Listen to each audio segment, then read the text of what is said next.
Recibimos a Daniel Escandizo, titular de la consultora Axiavis. Daniel, gracias por acercarte a los tuberelos. Gracias a ustedes, como siempre, Seba. Bueno, gracias a vos porque este es como una especie de sobreturno en la clínica PYME. Ahí está. Dada la actualidad, veníamos hablando recién de toda la preocupación que genera el coronavirus. Sí. Bueno, la primera consulta es casi de cajón. ¿Qué pensás que puede pasar con los negocios? ¿Cómo les puede afectar? A nivel internacional, pero también con una mirada local. Acá, por ejemplo, las empresas y las pymes argentinas. Seba, es día a día, ¿verdad? O sea, hablábamos la semana pasada y no teníamos por allí la dimensión de lo que está sucediendo ahora. Entonces tampoco sabemos cómo va a estar la situación dentro de 7 días o 10 días. Pero recién lo escuchábamos a José Simonella y un poco hago una continuidad de sus argumentos.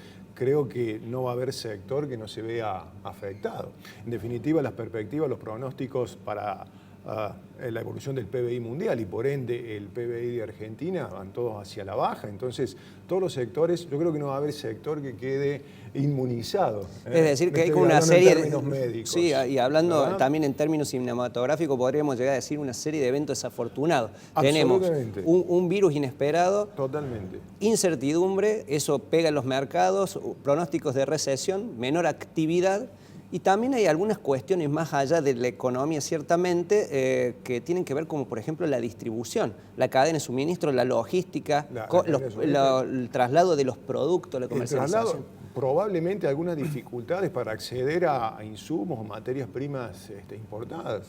Si hay corte de suministro, se cancelan vuelos.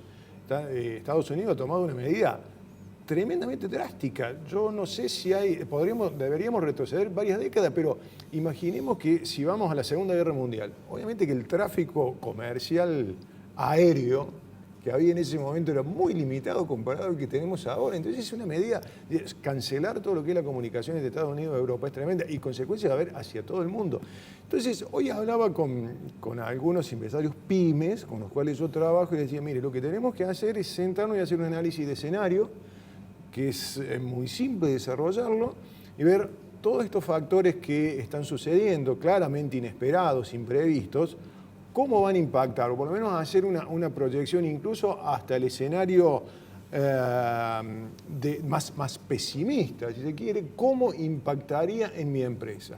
Por ejemplo, un corte en la cadena de suministro si dependemos de insumos o materias primas importados. Si nosotros tenemos clientes, una empresa tecnológica, un caso real, clientes en Estados Unidos, ¿sí?, a los cuales se le está brindando un servicio. Si esas empresas comienzan a ver disminuida su actividad o, por ejemplo, suspender su actividad, enviar sus trabajadores a su domicilio, ¿qué pasa con los contratos o los servicios que ya se están encarando? Vamos a suponer una hipótesis bien pesimista, que esos contratos o esos servicios se cortan. ¿Cómo afecta económica y financieramente a nuestra empresa? Y así en cada sector debe analizar, ni qué hablar, como un caso con el cual yo trabajo, que es una agencia de viaje, una agencia de turismo.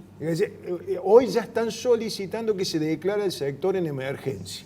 Yo creo que ya es una realidad. Es una realidad. Ya era antes, por los efectos de la devaluación fuerte, brusca, sufrida, y por la implementación del impuesto país. Entonces, imaginemos con esta nueva circunstancia, esta nueva coyuntura. Entonces, es un sector que está dentro de los más perjudicados, sin lugar a dudas. Sí, otro de los efectos que me parece que también va a tener impacto, que es este tema de evitar las concentraciones de personas, también impacta en el mundo laboral, porque, por ejemplo, escuchaba gente que ya está teletrabajando desde su casa, haciendo videoconferencias, capacitaciones online.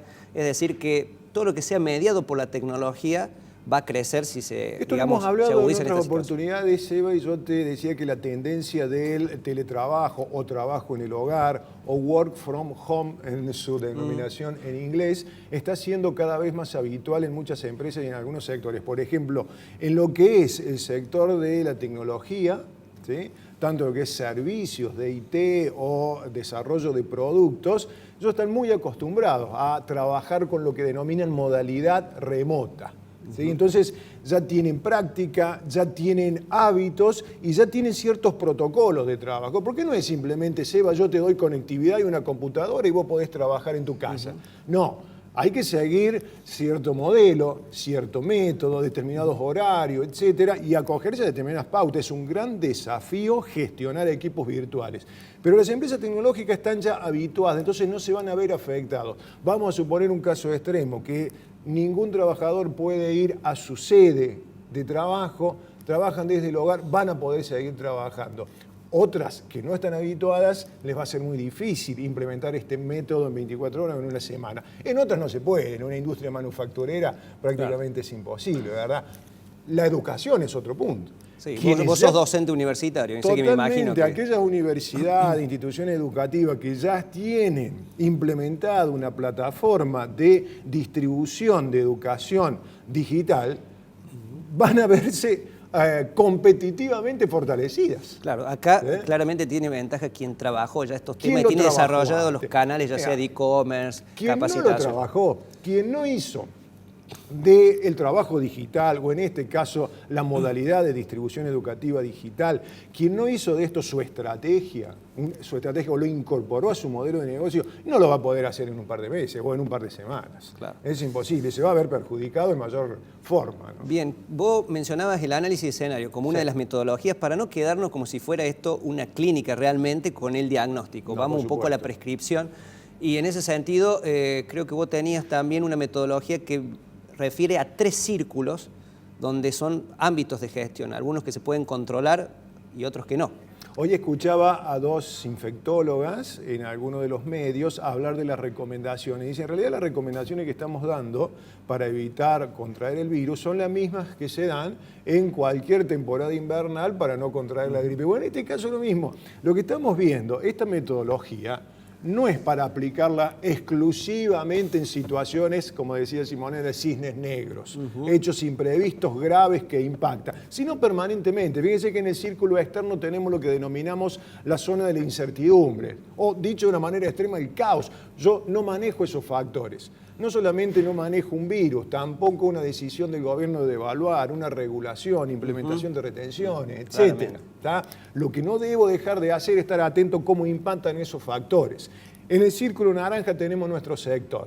Una cosa es cómo impacta en el sector automotriz, otra cosa es cómo impacta en el sector educativo, otra cosa es cómo impacta en el sector de agencias de viaje. Y finalmente el círculo verde, que es nuestro radio de acción. Ahí podemos operar. ¿Qué diría yo? Hoy tenemos prácticamente, salvo la baja de la tasa de interés como dato positivo y probablemente la inflación que se ha desacelerado un poquito, todos rojos los factores del círculo externo. Entonces yo hago allí un vínculo con la situación económica financiera de mi empresa y puedo perfectamente prever cómo va a generarse, cómo va a proyectarse mi flujo de fondos, mi presupuesto en los próximos 3, 6, 9 meses. Y comienzo a tomar acciones si todo conduce a una situación de tensión financiera. Bien, vos decías dentro de lo que es el margen de acción de la empresa, que tiene que considerar, quería ir a ese punto teniendo en cuenta los desafíos económicos, más allá de todas estas cuestiones internacionales y alarmas que se prenden en el caso de la salud, acá hay desafíos económicos, mientras tanto, en nuestra casa. Entonces, ¿cómo o qué dieta le prescribirías a una pyme o qué menú de 3 pasos le darías para afrontar lo que sería, hemos puesto nosotros la Albernomics, como diciendo la economía asignada y dirigida por Alberto Fernández? Bueno, acá tenemos como tres platos, por así decirlo. Márgenes, valor y pagos. Márgenes, valor y pagos. Sí, son 3 platos, un menú interesante. ¿Sí? Un menú interesante. El margen tenemos que defenderlo. Ahora, ¿cómo se defiende? ¿Qué es lo que va a suceder, Seba? Las ventas van a caer.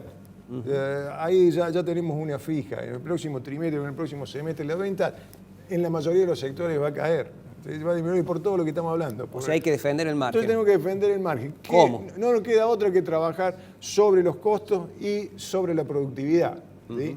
En los costos tratar de evitar todo lo que pueda ser trasladable y todo lo que no sea urgente. Y probablemente tengamos que generar algún tipo de recorte, sin lugar a duda, lo que sea posible. Y en la productividad, y lo hemos dicho muchas veces, Sebastián, sobre todo en lo que tiene que ver con la gestión del capital de trabajo. Meter mucha mano allí. A las empresas les cuesta eso. Una gestión bien óptima de los stocks, aquellos que venden productos, muy óptima de las cobranzas, cuidado con los créditos, cuidado con los pagos, negociación con los proveedores, ¿sí? Negociación con los proveedores, que lo vas a ver en el último plato, allí los pagos, negociación permanente. Entonces, yo debo buscar un objetivo de margen. Sé que caen las ventas, entonces no me queda otra que trabajar sobre los costos y trabajar sobre la productividad, especialmente en la gestión de capital de trabajo. Bien, el segundo plato, el plato principal, valor. El valor.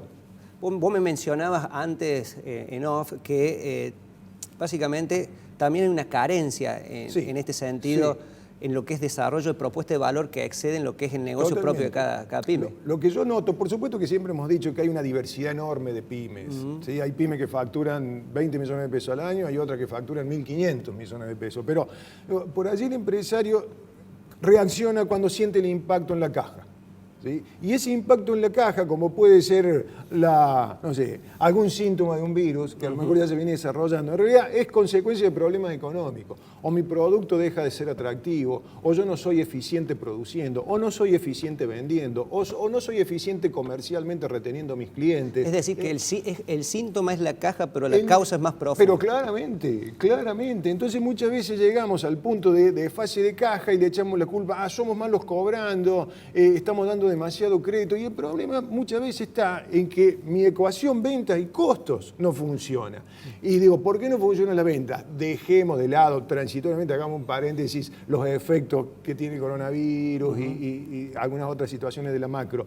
Y muchas veces el problema es mío, está en el círculo verde que veíamos recién. Adentro, no he sido o no he tenido la suficiente capacidad o competencias para innovar o para renovar mi propuesta. Entonces mis ventas comienzan a caer. Si mis costos no pueden caer, ¿qué sucede? Estoy sobredimensionado en recursos. Entonces, el empresario tiende a reaccionar cuando ve que en un mes le costó llegar a pagar todos sus compromisos, no llegó a término con un impuesto, tuvo que buscar un plan de pagos, tuvo que reperfilar, como decíamos. Claro, que eso nos lleva al otro punto. Y ahí viene el punto. Entonces, por ahí muchas veces ya es tarde. Si trabajamos permanentemente en el valor, yo no digo que evitemos los problemas de la caja, pero lo vamos a prever, nos vamos a anticipar. Sí, de hecho, en un capítulo anterior de la Clínica PYME estuvo acá Gonzalo Roque aclarando de qué igual importante es trabajar la experiencia del cliente como diferencial más allá del precio, porque dice, si uno se diferencia solo por el precio, bueno, entra en una guerra de márgenes y... Si yo me diferencio por el precio, en algún momento alguien va a hacer las cosas mejor que yo, voy a poder ofrecer un precio más competitivo.